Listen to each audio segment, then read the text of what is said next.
This is your tech moment. Untrusted trump cards. Can Americans trust any giant industries made successful by capitalism, or are we better off finding local alternatives that cater to hyperlocal and niche needs? As platforms polarize, sell our privacy, and play the role of arms dealer, our best tack is to look away, then walk away.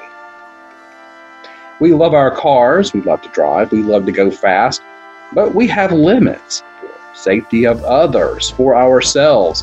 And so it is with these titanic fiscal giants. They're off the closed raceway track, they're on the public highways, and they're driving monstrous speeding vehicles that sweep through victims without regard. If our government can't keep these jokers in check, then they are at war with we the people. 2 years ago, we learned that Equifax was breached and nearly half of all Americans were affected. Those details make us quite uniquely ourselves. They prove our identity. They're lost by a company who frequently never asks permission to spy on our lives, and who we must ask for a freeze on that data to keep them from selling it. Equifax, along with their data broker brothers, continues to track and trace and dissect our existence. They farm us, they profit, and yet Americans stand to get a laughable monitoring package, or around $100 or less, from the permanent damage inflicted upon them. Penalties that don't curb behavior just don't work. So it is with the news this week that Google will pay a $170 million fine for illegally collecting data about child viewing habits on YouTube. What will change? Is it just the cost of doing business, or will the behemoth spend a dime to alter course? I love capitalism. I love the free market. America makes nearly any dream possible. But much of what makes it work, and work well, is the underpinning civil society, in the sense that people seek to do good in the world. When Google abandoned its principled "don't be evil" motto, they told us who they are. The deplatforming expands beyond known hate groups to anyone not acting in compliance with big tech political principles. Now, their data collection is used in reverse subpoena techniques, dragnets, and fishing expeditions to violate our privacy. And it's not just location data, it's judgmental bias about the way you use your devices and services. Apple and Google will turn over data about apps you use.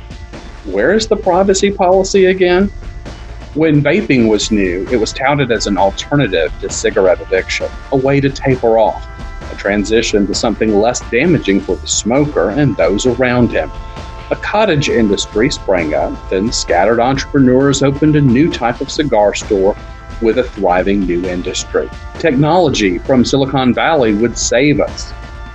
When big tobacco finally felt the pinch, they absorbed that competition and used their market presence to shut out the smaller players and promote high concentration nicotine addiction in these products. By 2019, lobbyists and the FDA had pinned the upstart industry. What started out as a healthier alternative in the hands of cigarette giants became a menace. The big players created the disease, then worked with government lackeys to provide the cure: regulation that favors big tobacco, banning competition with the hammer of big government. Are there any big titans of capitalism left who are not acting in the role of arms dealer? Is big pharma, big government, big tech? So many vulnerabilities, security breaches, and systemic compromises show us that companies don't take security seriously. Why? Because it isn't cost effective? Or is it much more sinister? Are they selling access to those who know about the back door? With so many breaches, consumers cannot prove specific harm in court cases. So this, in concert with small fines, has promoted even more lax security, as companies just don't care to secure consumer data.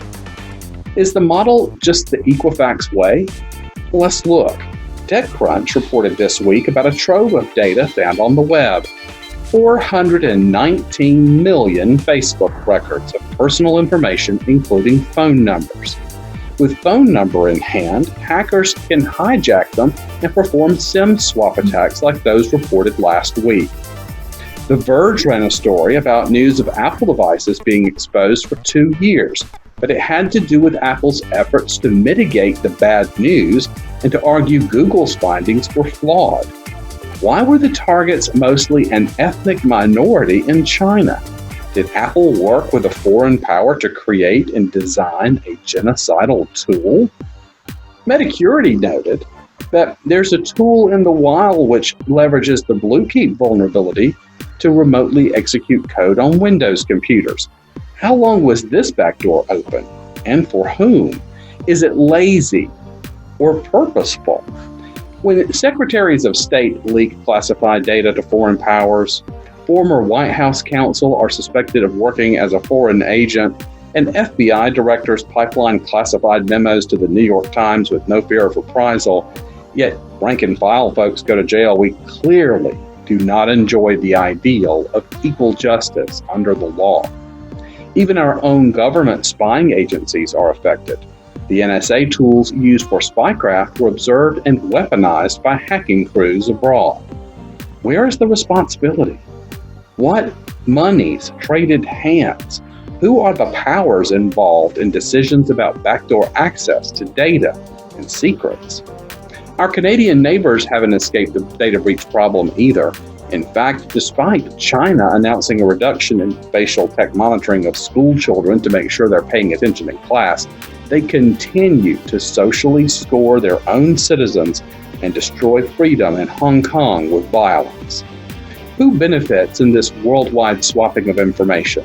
Who holds the keys and the rights to sell access to those willing to use that data to damage us? And how will the attacks come? When will we stop trading our security for convenience? And if we can't defend our freedoms, do we deserve them? Let's ask ourselves if we're supporting the very systems which seek to rule us. The promise of they bait and switch.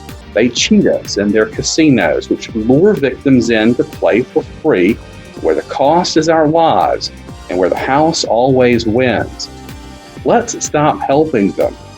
And as Ben Franklin said, those who would give up essential liberty to purchase a little temporary safety deserve neither liberty or safety. And that's your tech moment. Tune in next time, won't you? Help me out by thumbing this up or give it claps or telling people or sharing it on social media, please. I would appreciate it. Politics may be married to technology and big media, but sometimes individuals can make a difference. Get the Dirty Deeds Playbook today for just $2.99 on Kindle or for a few dollars more in paperback. This satirical field manual uses fools and fanatics to sow chaos in American elections. Tools and techniques, observations, and deception I've seen in the election process over these past few years.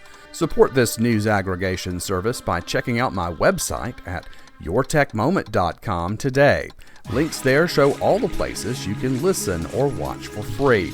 Also, find out about my other projects, subscribe to my newsletter and alerts, or buy books, advertise, and support this project with some merchandise purchases. Have a great day.